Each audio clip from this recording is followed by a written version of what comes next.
What's up guys, it's Talon here, and in today's video we're going to be taking a look at how you can improve your solo cash cup skills by analyzing one of NAE's best player who ended up dominating the NA West Solo Cash Cup, and that is Faze Dubs. But before I get into this VOD review guys, if you do enjoy my content or find what I'm telling you helpful, please drop a like in this video, hit that subscribe button, and turn on post notifications. Also, I recently just got my supporter creator code. If you wish to support me in that way, use code talent.fn #ad. But without further ado, let's just jump right in. Alright guys, as you can see on the screen we have Faze Dubs POV. We're going to be taking a look at his 3 victory royales. This is going to be game number 1. He is landing bony burbs and he's going to get into a quick engagement off spawn. Now, no shield here, not a ton of mats, but look at this setup right here. It's a good start. It's a right hand peek first of all, and then let's talk about the next thing, crosshair placement. Look at his crosshair right on the opponent. 112 cracks, he wins that trade. He uses this floor to edit to kind of create a protected peek. Also on the right hand, notice how he's ducking behind it, trying to get through the wall. He eventually realizes the opponent doesn't have a lot of mats and just sprays through, and then that fight ends up ending pretty quickly. Let's just jump into the next portion of the engagement. It's really action-packed more towards the end. Now here's going to see a good example of pre-fight damage. You see this opponent sitting here on low ground. One boxing up in wood and only on one wall may indicate that he's not the best. But look at Dubs sitting, crouching, waiting for first shot accuracy, and confident in his push. Now he almost gets... He goes for the pickaxe here, but quick reaction time allows him to get that ramp over. Doesn't get the double... Doesn't get pickaxe baited, but makes a great recovery with speed of placing that ramp, and then smartly breaks down, doesn't waste a ton of mats. The opponent is clearly not the best, and he ends up finishing that fight quickly, get more of a pickup, get more materials as we go on to the next portion. Now this is going to be a storm fight. It almost kind of griefs his game, but let's get into this engagement. So notice that they have a far rotate. He gets a little bit of pre-fight damage. He ends up getting hit for a little bit. It's a good actual reaction from that particular opponent. He wasn't as protected. He drops his opponent down. Now this Jasper is going to make a great play right here. Dove, you hear him pop the flopper, and the opponent reads that he's breaking down, and he pre-fires a breakdown, getting Dubs to 7 HP. But Dub clutches up, hits that one pump, and then nearly ends up getting that elimination. Just probably a little bit controlled aggression on Dub's part. He didn't have any whites though, so that's probably why I felt like he really pushed heavy into that fight after things got a little bit sticky and he didn't off to heal for minis or bigs. He knew that there was an elimination around him where he had all sorts of things that he could use. He had medkits, so he was completely fine. Let's jump in the next portions of these engagements here.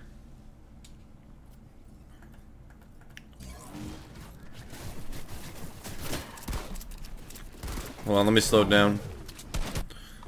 Now he's going to get tagged up for like 8 or 9 damage from this particular opponent. He doesn't seem... He tries to pump him from that range and only does 8 damage. Now, he uses kind of a phase technique right here. You're going to see. He's going to break this tree. He's phased in the floor. And he reads the breakthrough. He ducks down smartly, gets on a much better layer. He recognizes the opponent's going to drop down heavy on him, and he ends up one-pumping him. The opponent being incredibly over-aggressive. Dubs takes advantage of that, finishes the fight. Some things you're going to definitely need to do in your games. Alright, so now I apologize for this next portion, but the guy was invisible the first time I watched this. Oh, we actually get to see him. He sees this opponent sitting in old builds. He misses a shot. Hits it for 108. Beautiful cone slide. And then fantastic. The cone slide right there. Just good piece control right there. Ended that fight quickly. Getting that cone in to keep him on the same layer. And keep getting that wall in so he could just edit through. It's textbook. He's going to push up here. He's going to get some pre-fight damage on this particular opponent. Da baby. And he's going to push on up. Now this is going to cause... Now right here is so smart. It's just a little... It's just covering off his angles right here. And this sits on a right hand peek. He edits through with the blueprints. Now the opponent actually makes a great read on the cone here. But what ends up happening is Dub's movement saves him, he bails out, and then hits a right hand pump, and then just finishes off with an AR spray. Dub's movement is fantastic. That along with his ability, his tarping is probably my two favorite things when trios and solo targeting. He's so precise when he places builds, one, and then his movement has always been fantastic. That's always been one of my biggest takeaways watching Dubs. His keyboard and mouse movement was fantastic even before double movement was kind of the norm for them now. Alright, this is a good example of awareness in this end game. It's not a stack or 12 opponents as you can see at the top left of your screen, but what we're going to talk about is recognition and using sound cues. You can hear the opponent above him taking a medkit, and as you can see the top right, that the opponent is in fact taking a medkit. Now, he's not super weak. He's about 125, so he's not a lot. Now, I think we get a replay bug here, but this is just good awareness. He's going to end up getting this wall. He's going to break through the opponent. He recognizes the opponent's going to end it back to cone, and he ends up getting a quick finish. So nothing much to talk about there. That's just good awareness of around you to get refreshes in late and end game. Now, he's going to get a couple more refreshes here before this really goes into what I would consider an end game. He's going to break through here. You see this opponent. Let's see, hits him for quite a bit, cracks him off shield, he Metro Classics in, attempts. Really smart, recognizes where the opponent's going to go and ends up winning that fight. He now has more and more materials. He's cap mats going into first moving, which is exactly what you want in solos. But again, only 8 people. This is West, and most people on West were probably playing. Most of the best players were playing FNCS semis. So that is why we have an East player dominating West. And then using all these extra mats, and you can see Dubs tarping is so precise and methodical. We'll just run this through completely because it's an end game of moving zones. We can talk about just some of the good things that Dubs does here. Making sure to block off his back. You realize he doesn't even need to carry the mats. There's only 8 particular opponents. Decides to make a height play. Notice how precise. Dubs is one of the most precise builders. He never overbuilds or wastes any materials. Now this was a missed opportunity. Decides he doesn't want it, but then sees the opponent kind of scuffed himself, and then gets some beautiful piece control. Opponent actually floored himself off. Dubs coned, and then cone slide. GG's. Let's just take a look at that, because that recognition makes this entire gameplay so much easier. He pretty much stays on high ground for the rest of this, and I know it's not a stack game, but what we're going to talk about is he goes for a height here. Now this really is unfortunate that he misses the shot, because that would have been a lot easier. But what ends up happening, fortunately, in Dubs' favor, he sees the opponent kind of scuff himself with floor continuously, so he realizes where he's going to go, and he does get that cone off right there. And so the opponent floors himself off, crack, the other opponent misses. They trade AR damage. He gets that front wall. Make sure he cone slides so the opponent can't go anywhere. The opponent tries to build a ramp, as you see, doesn't end up working in his favor, and that's the importance of piece control. Now he has another refresh, not like he needed it. He was 4-4-4, and he gets to sit up in top, and there's 5 people, so he's already gotten a significant amount of placement and a high elimination game. Single targeting pretty confident. I feel like in low point level lobbies, when there's not a significant amount of people on the high ground, what ends up happening there is what always seems to happen. You get chopped out. Now he doesn't end up picking as many eliminations as you're going to see how weak the people are. And I think that is because he was prioritizing so many shots in the back of zone as opposed to getting ahead. And then finally he gets a little bit ahead here, solo tarps. I believe he's going to finally pick up elimination. Right here. He could have maybe had 2 or 3 more if he just stayed a little bit more ahead, in my opinion. But ends up getting that frag right there. He's going to, again, play ahead here. Just conserve tarp. Now, why? Because it makes it an easy angle. He has mats to hold. He has 3-4. It's a nice little crack right there. Make sure he gets back up. Tries to pre-fire where the opponent's going to be. Then he decides to get on his wall. He tries to phase in a ramp right there. Good jump right there. Good pickaxe bait, shoot through, and then places the ramp, which scuffs him underneath, and he finishes fight. GG's. Just great technical keying for Dubs. We saw the awareness there of his opponents around him, getting refreshes, knowing when to go from height, and how to hold it. It wasn't a super stat game, but we're going to get into more stat games. Let's go jump into game number 2, a much more stacked and competitive setting, where he then gets another victory royale. Alright guys, we are in game number 2. Well, not game number 2, but game number 2 that Dubs wins. And we're going to be taking a look at the use of the harpoon as being, again, absolutely crucial for success in solos. You're going to see all these people who are on backside of zone getting focused. Now Dubs has found a significant amount of mats behind that he's kind of recycling over and over. So what he's even doing is tarping towards where all of that builds and all of that extra loot are. And we're going to see him. He gets a nice little free pickup. We're going to pick up the VOD review from here just because it's moving zones. 27, it's decently stacked. Make sure he gets a nice pump shotgun. He's getting all the loot that he can. You can see other players. Now probably should have had that wall built off with all of those extra mats, but because Dubs has already made a nice little tarp, he upgrades to a spaz. He does have to burn a little bit of utility, a minor mistake that could have been catastrophic if he ends up getting focused. But due to all the space that he's made with all of the extra mats, you can't really get that. There, he gets upgrades to a scar as well, importance of a harpoon. Now he's going to start stair tarping with wood, wasting it. He wants to use his hard. He's going to love the use of the lily pad. Gets to a much better side of zone right here. Opponent above, he doesn't decide to go for anything. But now he's on a side of zone where he's hugging. As you can see if you look at the bottom right. You see right here, now he's hugging a side of zone. This is going to allow him to save mats. He gets the big off. And look at this. He's going to, because he's on this dead, he doesn't have to worry about blocking his right. Oh, such a good attempt. He just scuffed mechanically. He made a door instead of a wall. There's some stacked players in here. You see Scented, Crunchy, Crumble. I was getting sprayed up from height. It's okay. He has a lot of mats. Still sitting at around 600 builds. Look, Harpoon coming in clutch. Getting a nice refresh of wood right there. A nice clean layer. Now he's max tarping right there to protect himself. Using wood because one, trees give him a little bit of coverage and he can just refarm it so it's not losing mats. Looking up for height play. Let's see if he makes it. Do the replay bug. Yes. Gets an opponent that I don't know what they're doing. Harpoon coming in clutch. And gets a free high ground right there just from an opponent not paying attention. And that's just from Dubs just looking for it. Seeing what height's looking like. Look at this. Max wood again. He's still sitting about 800 mats. Like I said, we saw in the Mr. Savage VOD review how absolutely important it is to carry a harpoon.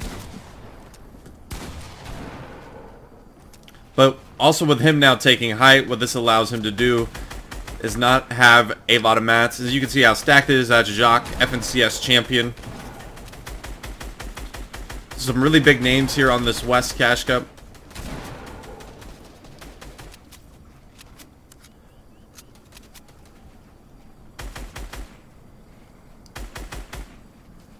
He's just going to sit here in height and just kind of spray people that he sees around him. Like, this isn't a crazy high elimination game, but you see the importance of how many points height can net you if you take it and hold it. That's exactly what Dubs is doing right now. He's still saving his metal for the later zones. There you go. See now that he's getting into the last portion. He wants to go in metal. He's up ahead. Oh, look. He gets a gold scar out of that. Did he get any materials? Maybe a little bit.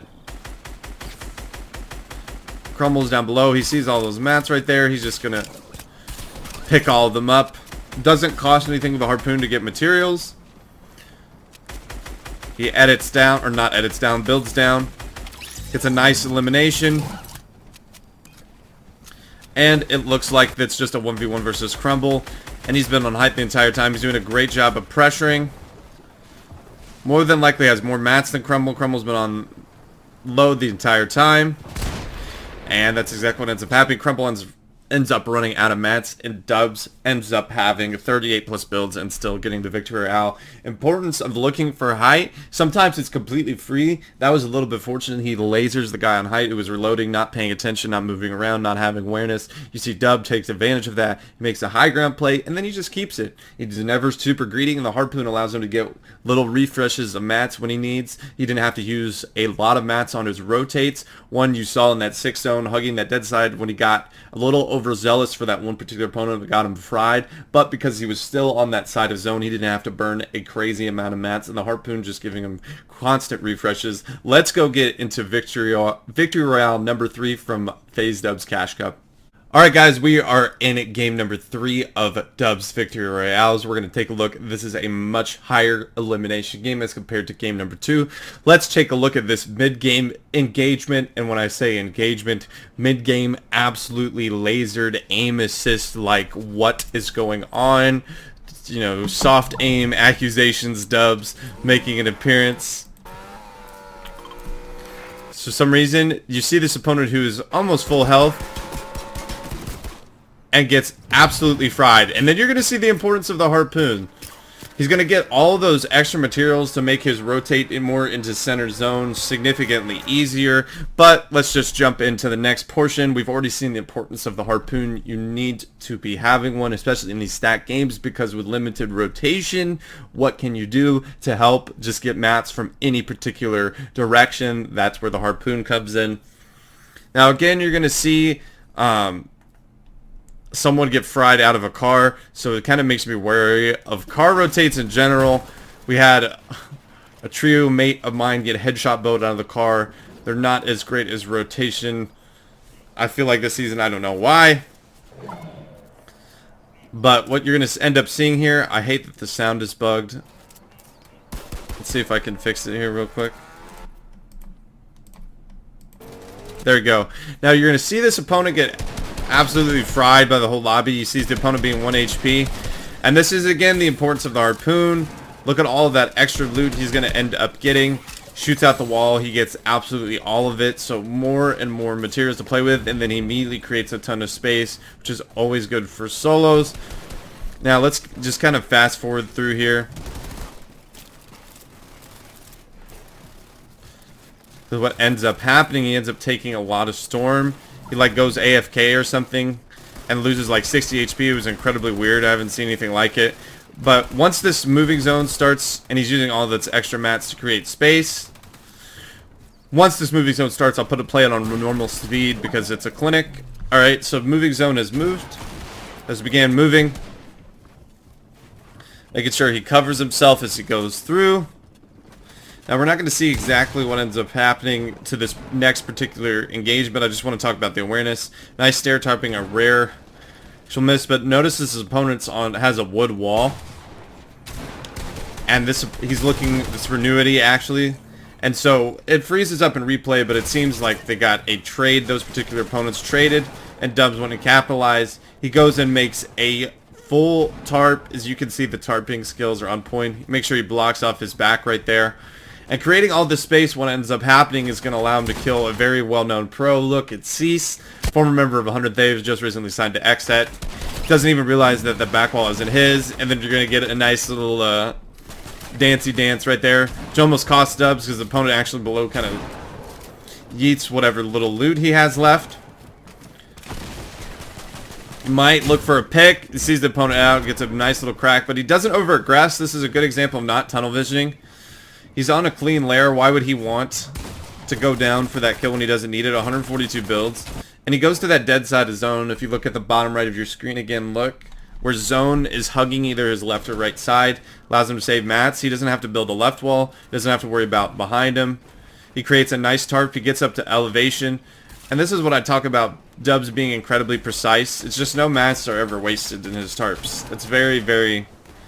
It's very satisfying to watch, and it's also incredibly important. You don't want to waste mats. Now, he gets 2 people that cycle into his old tarp, sprays through, but he's not too concerned of it, right? 105 builds. He says, I'll leave it. I'll just get in instead. Using wood here, trying to save his hards for late. It's a little bit different.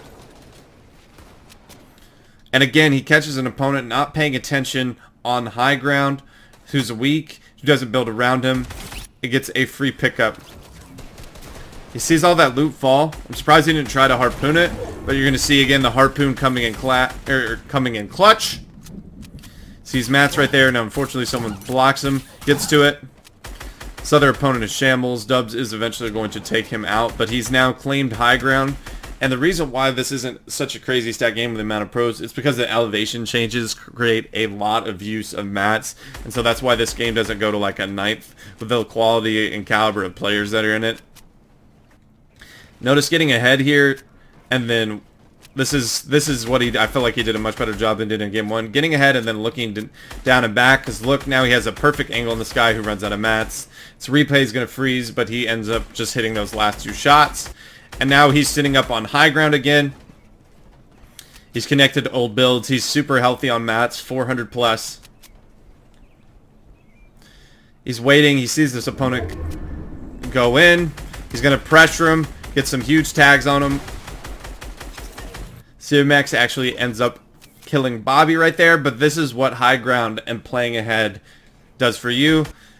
Boom, he's not scuffed on low ground. He gets a nice finish. And we saw in game number 1, we saw in game number 2, we saw in game number 3, what? Looking for height, and most of the time just be either given to him or incredibly easy to take. That's just taking the time to be aware that height is an option, and you need to take it if it's that easy. I mean, we saw him eliminate 2 opponents with ARs in games 2 and 3. In game 1, he just piece controlled that particular opponent, took height, and it's just resulted in 3 easy wins. I mean, he was never ever uncomfortable. He had never was shambles mats. He was never on low ground just fighting these particular opponents. He was always on high ground, always with materials, with health and shield, with more harpoons to get more mats and back his own. Always had options. It just seemed very, very easy for Dubs, and that's why he won this Cash Cup. Was the biggest takeaway was taking height when it was presented to him and just looking for it. Looking for that win condition and taking advantage of it. He did it in all 3 games. That's why he won those 3 games, and that's why he won the Cash Cup. But that is going to do it for today's VOD review, guys. I hope that you did enjoy. If you did, please drop a like on this video, hit that subscribe button, and turn on post notifications. And I hope I'll be seeing you in the next one. Peace.